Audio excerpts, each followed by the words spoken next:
नमस्कार, माझं नाव अर्चना. डान्स आणि फूड चॅनलमध्ये तुमचं स्वागत आहे. तर आज आपण थंडी स्पेशल नाचणीचे लाडू कसे बनवायचे त्याची रेसिपी बघणार आहोत. खूप दिवस झाले मी रेसिपी टाकली नाही, त्यासाठी मला माफ करा. तर आपण आता ही रेसिपी चालू करणार आहे. त्यासाठी मी एक पॅन ठेवलेला आहे. यामध्ये आपल्याला काय करायचं आहे, 1 चमचा किंवा 2 चमचे तूप यामध्ये आपल्याला टाकायचं आहे. आणि यामध्ये आपल्याला काय करायचं आहे, मी रेडीमेड नाचणीचं पीठ घेतलेलं आहे.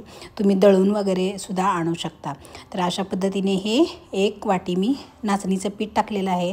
थोडंसं याला हलवून घ्यायचं आहे आणि परत यामध्ये मी अर्धी वाटी नाचणीचं पीठ टाकलेलं आहे. वजनी प्रमाणात जर तुम्ही म्हणाल तर हे 400 ग्राम नाचणीचं पीठ आहे. आता हे जे पीठ आहे ते आपल्याला काय करायचं आहे, मंद गॅसवर हे छान असं नाचणीचं पीठ आपल्याला भाजून घ्यायचं आहे. तर तुम्ही बघू शकता हे आपल्याला असं दिसत आहे. आता यामध्ये अजून 1 चमचा तूप टाकायचं आहे आणि हे पीठ आपल्याला छान असं भाजून घ्यायचे आहे. नाचणी ही थंडीमध्ये खाल्ली जाते, कारण का ही गरम असते आणि पौष्टिकसुद्धा असते, म्हणून नाचणी हा प्रकार जास्त करून थंडीमध्ये खाल्ला जातो. तर अशा पद्धतीने मी नाचणीचे लाडू केलेले आहेत आणि लहान मुलांना सर हे नाचणी तर खूप पौष्टिक आहे म्हणून खाऊ घातलं जातं. तर अशा पद्धतीचे तुम्ही नाचणीचे लाडू मुलांना करून देऊ शकता, खूप पौष्टिक असतात. तर तुम्ही बघू शकता अशा पद्धतीने पीठ आपलं छान असं हे मी भाजून घेत आहे. थोडंसं अजून 1 चमचा तूप घातलेला आहे आणि अशा पद्धतीने हे छान असं बघा ओलसर झालेलं आहे. तर हे पीठ आपलं छान असं भाजलेलं आहे. मला पीठ भाजायला 10 ते 12 मिनटं मिनिमम लागलेले आहेत. तर तुम्ही बघू शकता अशा पद्धतीने हे बघा पॅनला चिटकत नाही आहे, म्हणजे छान असं हे पीठ आपलं भाजून झालेलं आहे. आता आपल्याला काय करायचं आहे, हे पीठ काढून घ्यायचं आहे एका ताटात. तर अशा पद्धतीने हे पीठ छान भाजलेलं आहे, याला आपण ताटामध्ये काढून घेणार आहोत आणि आपल्याला काय करायचं आहे, थंड करून घ्यायचं आहे. तोपर्यंत हे आपलं पीठ थंड होतं आहे. तर आपल्याला काय करायचं आहे, याच पॅनमध्ये मी 1 चमचा तूप टाकणार आहे आणि यामध्ये आपल्याला ड्रायफ्रूट्स टाकायचे आहेत. तर अशा पद्धतीने मी काजू, बदाम आणि पिस्ता, त्याचबरोबर अक्रोड, तुम्हाला जसे ड्रायफ्रूट्स हवे असतील तसे तुम्ही यामध्ये टाकून घेऊ शकता. तर हे आपल्याला काय करायचे, थोडे आपल्याला तुपामध्ये रोस्ट करून घ्यायचे आहेत. तर अशा पद्धतीने तुम्ही बघू शकता हे तुपामध्ये मी छान असे हे ड्रायफ्रूट रोस्ट करून घेणार आहे. तर कुणाकुणाला काय होतं, लहान मुलं ड्रायफ्रूट्स खात नाही, तर अशा पद्धतीने तुम्ही हे ड्रायफ्रूट्स टाकून या लाडवामध्ये दिलात ना, तर या काय होतं, मुलांना पौष्टिक असं जातंसुद्धा मुलांच्या पोटात आणि जे ड्रायफ्रूट्स खात नाही तेही मुलांच्या पोटात जातात. तर अशा पद्धतीने मी 1.5 वाटी नाचणीसाठी अर्धी वाटी साखर घेतलेली आहे.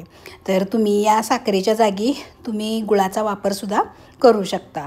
तर हे मिक्सरमध्ये मी फिरवून घेतलेलं आहे आणि जे ड्रायफ्रूट्स होते ते सुद्धा मी मिक्सरला छान असे फिरवून घेणार आहे.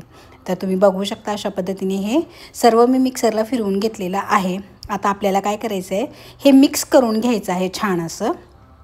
तर यामध्ये मी छान असं मिक्स करून घेणार आहे. तुम्ही बघू शकता वेलची पावडर पण मी यामध्ये टाकलेली आहे, थोडंसं टेस्ट छान येते आणि जायफळ थोडीशी टाकलेली आहे.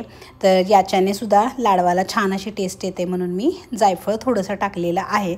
आता आपल्याला काय करायचं आहे, साखर आणि जे ड्रायफ्रूट्स आणि नाचणीचं पीठ आपण छान असं याला मिक्स करून घेणार आहोत. तुम्ही साखरेच्या ऐवजी गुळाचा वापरसुद्धा करू शकता. माझ्याकडे गूळ नव्हता म्हणून मी साखर घातलेली आहे. तर अशा पद्धतीने तुम्ही बघू शकता मी ही साखर, नाचणीचं पीठ आणि जे आपण ड्रायफ्रूट्स टाकले होते हे अशा पद्धतीने छान असं मिक्स करून घेतलेले आहे. आता काय होतं, मुलांना असे हे नाचणीचे लाडू आहेत म्हणून खावा म्हटलं तर खात नाहीत. तर यामध्ये मी काय केलेलं आहे, थोडंसं मुलांसाठी म्हणून मी हे थोडंसं 1 चम्मच यामध्ये कोको पावडर टाकलेली आहे. त्याच्यामुळं काय होतं, थोडंसं चॉकलेटसारखी टेस्ट येते. तर तुम्हाला नाही टाकायचे असतील तर तुम्ही नाही टाकलं तरी चालेल. तर अशा पद्धतीने हे सर्व मी मिक्स करून घेतलेलं आहे. तुम्ही बघू शकता छान असं याला बाइंडिंग आलेलं आहे, पण थोडंसं पीठ मला सैलसर वाटत आहे म्हणून यामध्ये मी तूप टाकत आहे. तर अशा पद्धतीने मी तूप मेल्ट करून घेतलेलं आहे बघा. तर हे अशा पद्धतीने 3-4 चमचे तूप टाकून हे मी पीठ छान असं बाइंडिंग करून घेत आहे. तर तुपामुळे छान असं बाइंडिंग पण होते आणि हे लाडू तोंडात टाकताच छान असे विरघळतात आणि टेस्टला तर अगदी छान लागतात. कोणीही खाऊ शकेल असे हे लाडू तयार होतात. तर अशा पद्धतीने तुम्ही बघू शकता हे तयार झालेलं आहे आणि याचे मी मस्त असे हे लाडू वळवून घेत आहेत. तर तुम्हाला काय करायचं आहे, लाडू वळवताना जास्त दाब द्यायचा नाही, अलगद हाताने हे छान असे लाडू आपल्याला वळवून घ्यायचे आहेत. तर तुम्ही जास्त प्रेस कराल ना तर हे लाडू फुटतात.